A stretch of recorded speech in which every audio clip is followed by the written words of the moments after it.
El mejor intendente de Chile, dicen algunos. Lo quieren, le piden foto. Se ha ganado el cariño, la simpatía y la admiración incluso de sectores de la oposición política.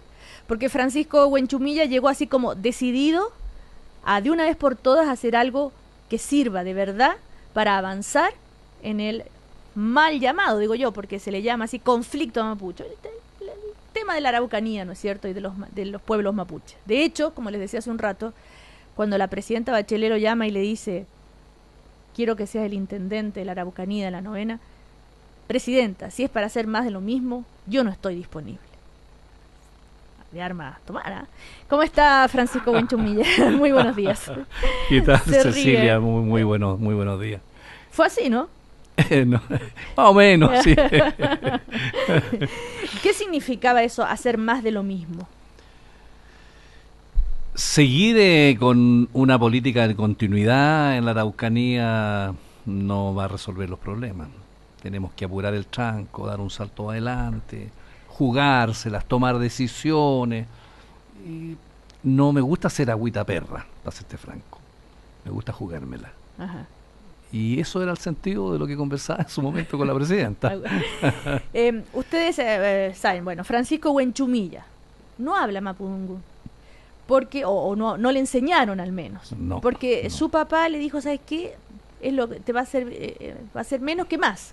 Tenía miedo de la discriminación por hablar mapudungun. ¿Lo lamenta? Es que eran otros tiempos. Eran otros tiempos en que los viejos actuaban así, protegiendo a sus hijos. Hoy día no, hoy día es un orgullo para la gente, para toda la gente que sus hijos hablen. Y yo, bueno, de a poquito he ido aprendiendo algunas ¿Sí? cosas para saludar, para entender un poquito con la gente, pero lamento. Y ahora ya estoy muy viejo ya para acometer esa tarea. Pues. ¿Es difícil? ¿Cómo aprender cualquier ¿Sí? idioma? Pues difícil, ¿Sí? claro. ¿Y qué aprendió a decir? No, poquitas cosas. Pero que hola.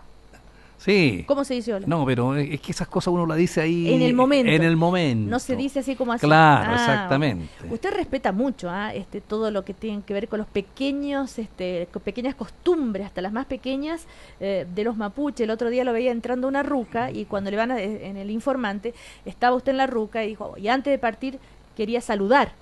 Claro, O sea, ante claro. todo se saluda. Hay todo un ceremonial. Eso hace las conversaciones también a veces un poco más lentas, Francisco Huenchumilla. Ellos tienen otro ritmo, otra mirada. Es difícil en ese sentido. Es que la vida está hecha de detalle. Y en la cultura mapuche lo mismo. Y en la cultura mapuche la familia. El respeto a la casa cuando tú entras a la casa de otro, llegas de visita. Entonces están estos códigos. Porque la familia mapuche te atiende a ti, muy cariñosa cuando tú llegas ahí, siempre te atienden con algo.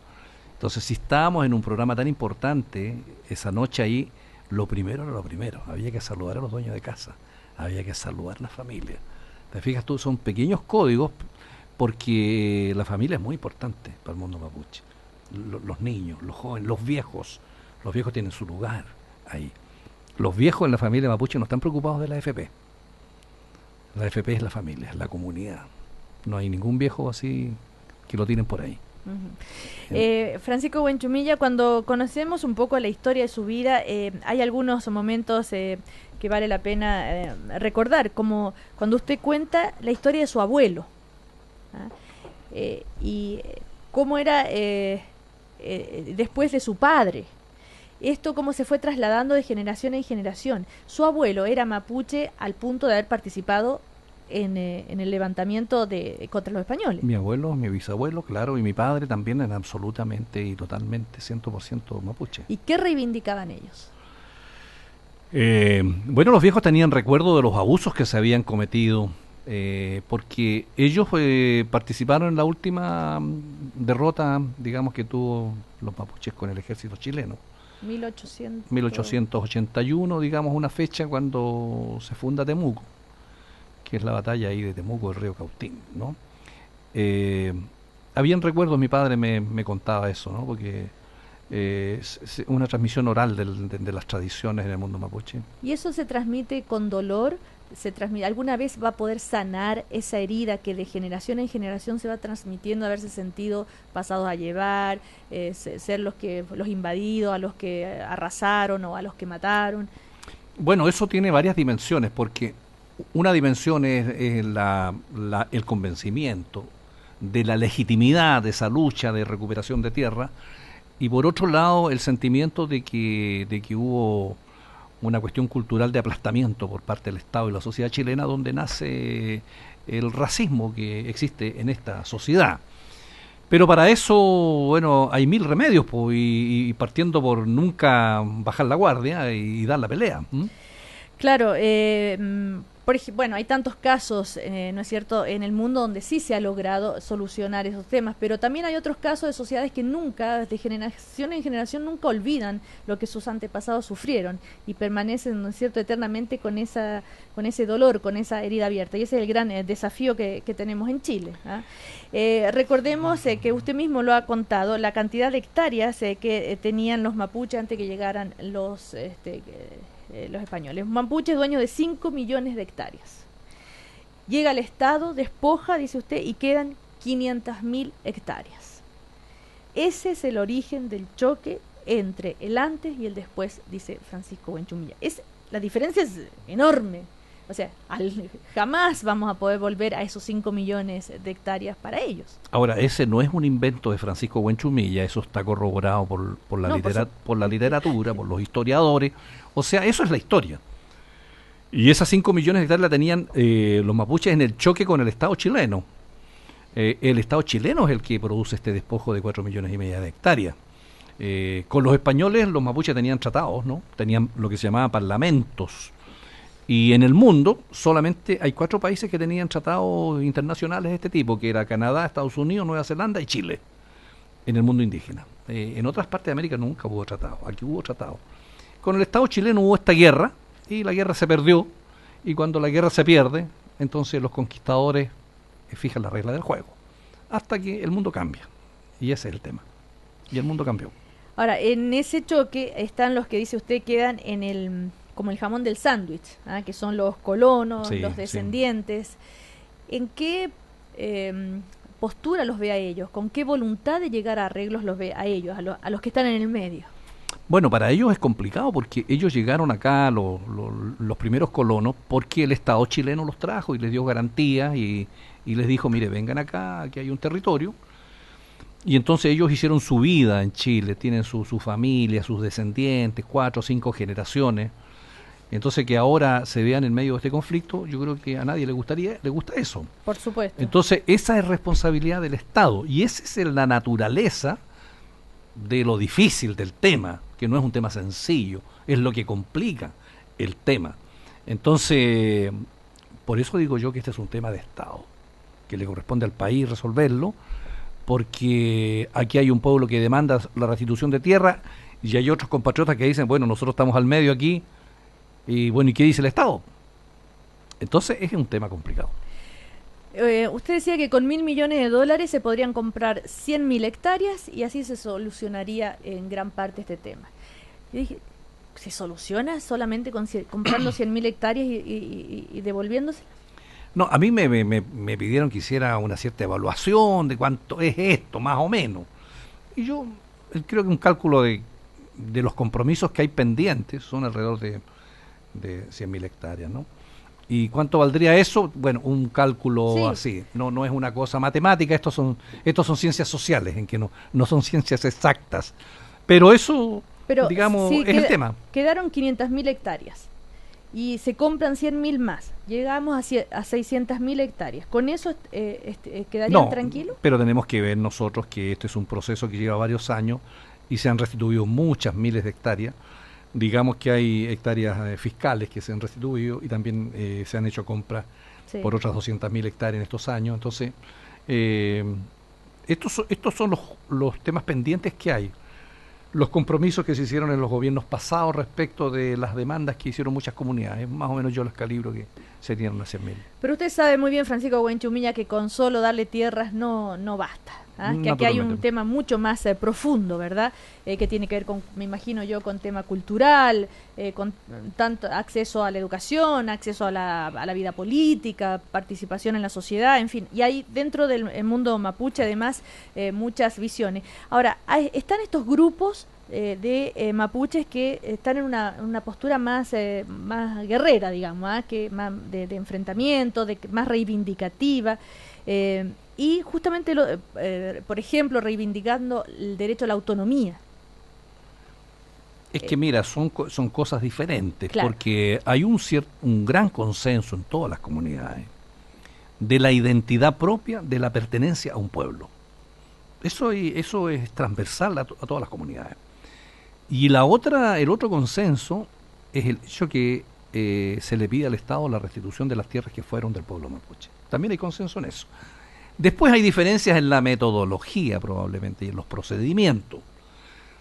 Pero la inmensa mayoría del mundo mapuche, digamos, está porque el Estado tiene que cumplir esta deuda histórica que tenemos. Ahora, el problema no se acaba ahí, porque yo he señalado también que hay varios temas. Está el tema de las tierras, pero está el tema de la pobreza. En la Araucanía tenemos un 25% de pobres prácticamente, o sea, 1 de cada 4 es pobre en la Araucanía, pobreza dura, muy pobre. La región de la Araucanía es la más pobre de Chile. Tenemos un problema cultural, sí, que la sociedad mayor entienda lo que son los pueblos originarios y viceversa. Y además tenemos un problema de participación política en el Estado. Son como 4 puntos los que yo señalo. Pero respecto a la autonomía, reivindicar la autonomía del pueblo mapuche. El otro día estuvo acá conversando con nosotros Víctor Ancalaf, que es el ex vocero de la CAM, y yo justamente le hacía una pregunta sobre este tema. ¿Qué porcentaje, bueno, no sé cómo si se puede calcular, crees tú está absolutamente en la misma causa, en esto de luchar por la autonomía?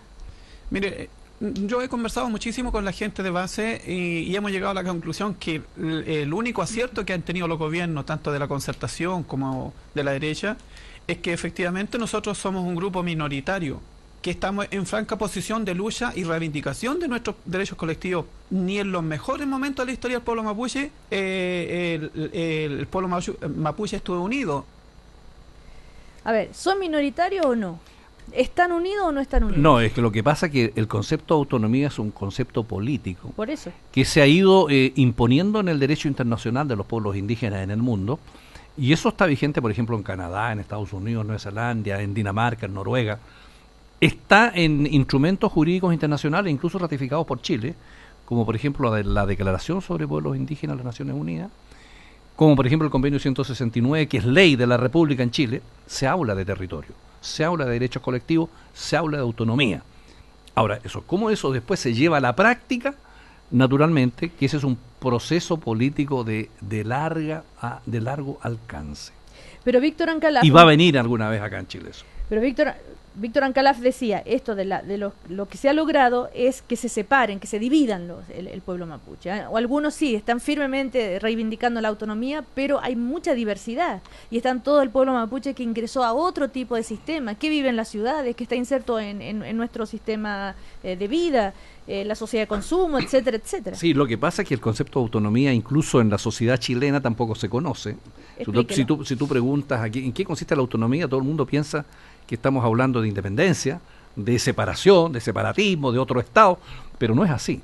La autonomía significa que los pueblos tienen la capacidad de decidir cuestiones propias de su cultura, de su organización interna, en los planos económico, social, interno. Eso es dentro del Estado. Pero ¿cómo sería? Deme un ejemplo concreto. Supongamos que se logra la autonomía del pueblo mapuche. ¿Qué podría decidir? Por ejemplo, yo diría que una aplicación muy profunda del derecho consuetudinario para resolver los conflictos internos que hay en las comunidades. Antiguamente, en el mundo mapuche existían 3 delitos. Existía el homicidio, existía el robo y existía el adulterio. Y había mecanismos para castigar esas cosas dentro de la estructura social mapuche. Hoy día, por ejemplo, todo el ritual que se hace, por ejemplo, con los entierros, con esa ceremonia, son absolutamente distintos a lo que se hace en la ciudad. Y eso tiene su propio mecanismo. Resolución de conflictos al interior de las comunidades. Pero ¿cómo? A ver, pero tratemos de imaginarnos. En una comunidad, están, no sé, 1000 personas, y resuelven que por voto, ¿cómo? ¿Qué significa por sus eso? Autoridades tradicionales, que son los loncos, las machis. Hay mecanismos propios internos en las comunidades que permiten resolver pequeños, grandes conflictos internos, por ejemplo. Eso sería una propia autonomía. relacionarse con la autoridad política. Porque hoy día la ley le dice, mire, usted organícese como junta de vecinos. Y le dice, ¿por qué me voy a organizar para tener personalidad jurídica como junta de vecinos si yo tengo mi organización propia, que es la comunidad, que es el LOF, que es el territorio, una forma distinta, ¿me entiende usted?, de organización. Tengo una organización comunitaria, familiar, de comunidad distinta a la que tiene la sociedad chilena. Ese tipo de cosas. Otro ejemplo clarísimo, respecto al uso, no sé, del agua, o qué voy a cultivar, o a quién le voy a vender lo que cosecho, o en fin, esa autonomía, cómo se relaciona con la marcha general de un país, económicamente. Bueno, pero por eso digo, esos son los grandes desafíos, porque mire, si uno examina la naturaleza de la sociedad indígena, en la sociedad indígena no es una sociedad capitalista en que habían excedentes, y por lo tanto no había eso, sí, mire, yo aquí produzco para el lucro y para vender. Entonces era una sociedad de mayor felicidad, mayor tranquilidad. No estaban preocupados, digamos, de andar 3 o 4 horas en el metro para llegar de Puente Alto a su trabajo y pagar la tarjeta de crédito. Y eso hasta el día de hoy. Entonces la sociedad mapuche no es una sociedad capitalista. Así lo fue históricamente. Por eso se producen muchos errores cuando se dice, mire, esto era nacido así. No, era una sociedad de la abundancia. Eran menos pobres y más abundantes de lo que hoy día. El Estado chileno los empobreció. Entonces es una lógica y una cosmovisión distinta, porque la sociedad mapuche nunca tuvo Estado, nunca tuvo una jerarquía, un emperador, un rey, lo cual no significa que no hubiera poder político, que había poder político, porque las comunidades entre sí, digamos, tenían un equilibrio en las instancias de poder, porque tenían su jefatura, sus autoridades tradicionales, pero no había Estado. Entonces el comercio, el intercambio, todo eso estaba conforme a una lógica muy distinta de la que nosotros tenemos hoy día. Entonces, lo que dicen los dirigentes mapuches, ¿y por qué yo no puedo vivir así? ¿Por qué yo tengo que vivir conforme a otra lógica? ¿Por qué no me dejan vivir así? Pero Francisco Buenchumilla, y todos los mapuches que viven en Santiago, en las grandes ciudades, y que tienen la tarjeta de crédito tal vez, y que son empresarios, y que sí viven en una lógica capitalista, ¿qué pasa con ellos? Es que harán lo que quieran. Es que lo que pasa es que el mundo de hace 500 años, o de 300, o de 200, o 200 años, no es el mismo. Claro. Las sociedades tienen que tener la capacidad de adaptarse a las nuevas circunstancias y a los nuevos escenarios. Si todos los mapuches de las comunidades también tienen teléfono, que es una tecnología occidental, y tienen camioneta, pero usted me dice uno se va adaptando. Usted me decía recién que ellos no vivían ni viven en la lógica capitalista. Lógico. Pero no todos. No, pero y el que quiera vivir en la lógica capitalista pero lo vivirá, pues. Y el que está en la ciudad está en una situación distinta, porque no está en la comunidad, porque para los pueblos indígenas la tierra es un componente fundamental, es la cosmovisión. Se lo digo de otra manera, mire, para la sociedad occidental el centro es el hombre, para la cosmovisión indígena el centro no es el hombre, sino que es la naturaleza y el hombre. Usted no puede entender al hombre separado de la tierra, de las aguas, de los bosques, de los esteros, del entorno. Entonces hay una cosmovisión distinta. Ahora el mundo ha cambiado, es el mundo del conocimiento, de la tecnología, y los pueblos tienen que adaptarse a eso naturalmente, no quedarse en el pasado. Elikura Chihuailaf es un poeta Sí. mapuche, ¿no es cierto? Considerado uno de los más connotados escritores mapuche. Justamente, y él incluso escribe en español y en mapudungún, es bilingüe, como deben decir sus libros. Y le pedimos a este poeta, que le hiciera una pregunta al intendente Buenchumilla. ¿Cómo ve el camino para señalar que la situación que vive nuestro pueblo bajo la constante apremio del Estado y de los grupos de poder? Y en ese sentido, ¿cómo ve también la posibilidad de realizar un diálogo en ese aspecto cuando pensamos en la autonomía que busca nuestro pueblo, hacia el planteamiento a la chilenidad que se transforme también en un país de regiones autónomas, dado que la regionalización no le sirve a nadie? Bueno, ahí está. Él pregunta sobre ese tema, el apremio político que sufre el pueblo, el tema de si la regionalización no le sirve a nadie, cómo se la van a arreglar, Sí. bueno, en fin. Mira, digamos una cosa. Primero que hasta hace unos años atrás todos los gobiernos pensaban que el tema que había en la Araucanía y en general en el sur era un problema de pobreza y era un problema de campesinos pobres. Yo he cambiado el escenario desde hace muchos años diciendo, mire, este no es un problema de pobreza, sino que es un problema de naturaleza política, en que hay una relación de un pueblo con la sociedad y con el Estado. Y por lo tanto, en esa relación política es donde tienen que verse todos estos temas. El tema de las tierras, el tema de la pobreza, el tema de la participación política, el tema de la autonomía, son todos temas que vienen. Y que así es el mundo moderno hoy en día, porque este es un Estado del siglo XXI y no del siglo XIX, donde el Estado chileno se parte como el Estado portaliano, un Estado y una sola nación. Cuando usted dice que aquí hay muchos pueblos, muchas naciones, porque el mundo tiene miles de pueblos y miles de lenguas. Entonces, ficticiamente no se puede decir, mira, somos uno solo, cuando hay miles de distintas situaciones.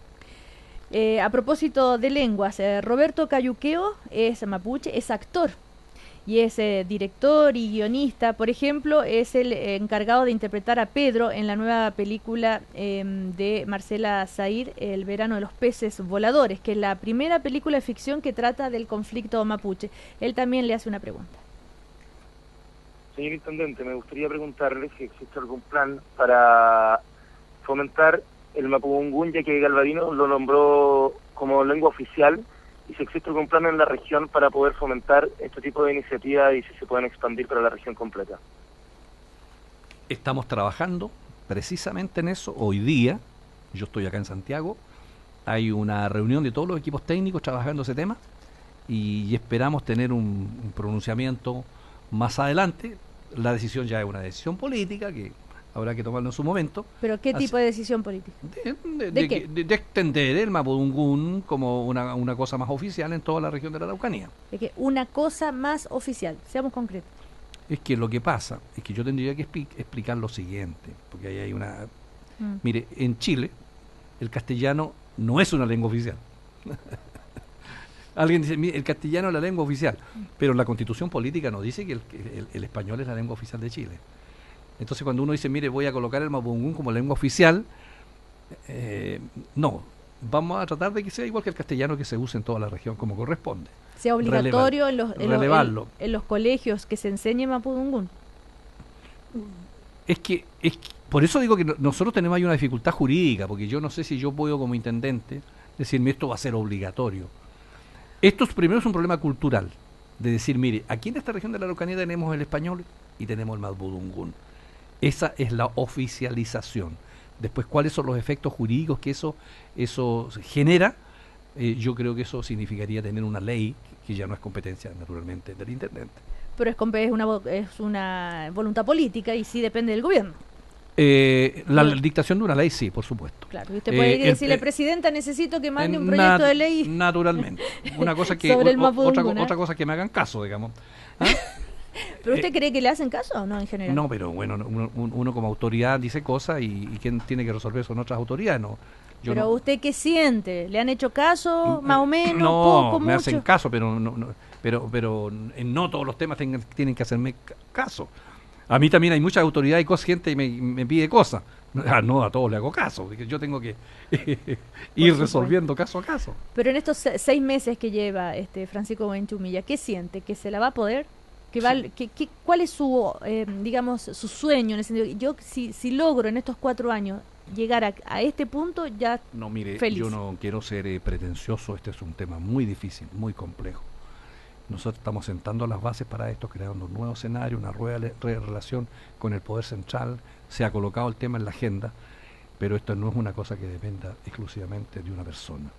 Aquí tiene que haber una resolución de los poderes centrales, de los partidos políticos, del gobierno, de la sociedad mayor, de los empresarios, de los mapuches, o sea, una larga tarea. Yo estoy simplemente aportando mi grano de arena en este cuento. Pero la sensación que tengo, Francisco Buenchumilla, es que usted ha dado muy bien el diagnóstico, ¿no es cierto? Ya lo ha dicho desde el comienzo, esto es un problema político, es un problema del Estado, sí.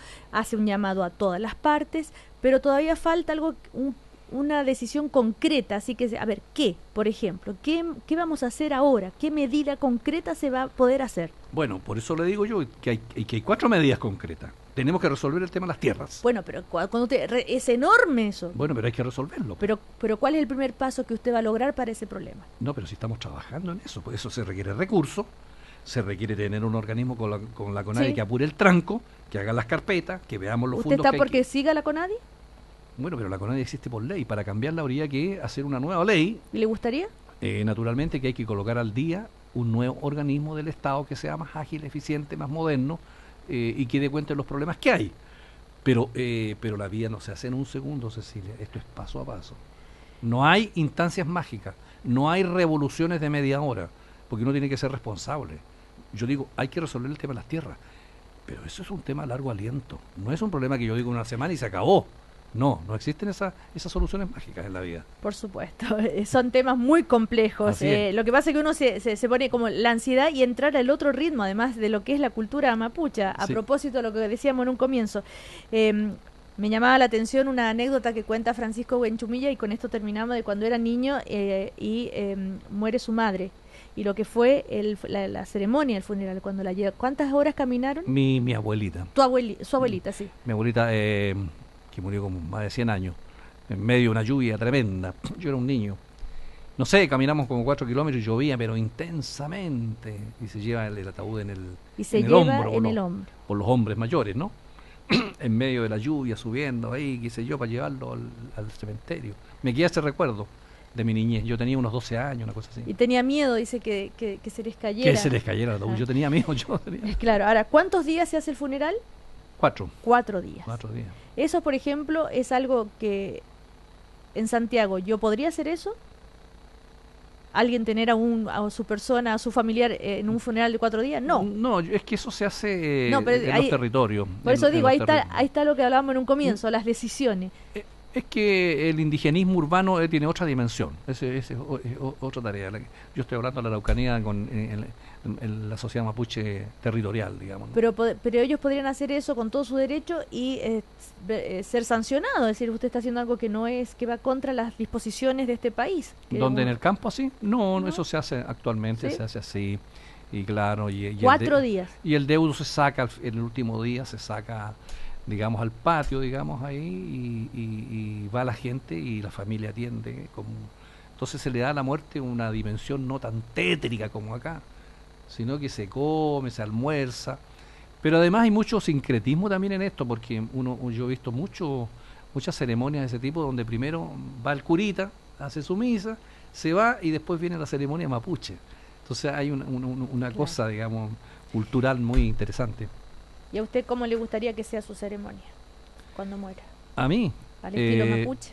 mire, yo si hay una cosa que no tengo ningún tipo de ansiedades es la muerte, porque la muerte no forma parte de la vida. Así que no. No, pero cero- digo, la cero- ceremonia. No, a eso voy, cero problema. Que la hagan- que la hagan ceremo- como quieran. No, la ceremonia mía, yo soy una persona creyente, soy católico, y por lo tanto una ceremonia católica y después una ceremonia mapuche. Igual de lo que estoy relatando. Sincretismo. Sincretismo. Sí. Bueno, hemos conocido un poquito más a Francisco Huenchumilla. Son temas tan complejos y que dan para muchas conversaciones. Esperamos volver a encontrarnos en cualquier otro momento cuando esté aquí en Santiago, Intendente. Bueno, muchas gracias, un gusto estar aquí y los felicito por esta casa estupenda que tienen. Cooperativa. Gracias. Muchas gracias. Que le vaya muy bien. Buenas Gracias, tardes. Buenas tardes.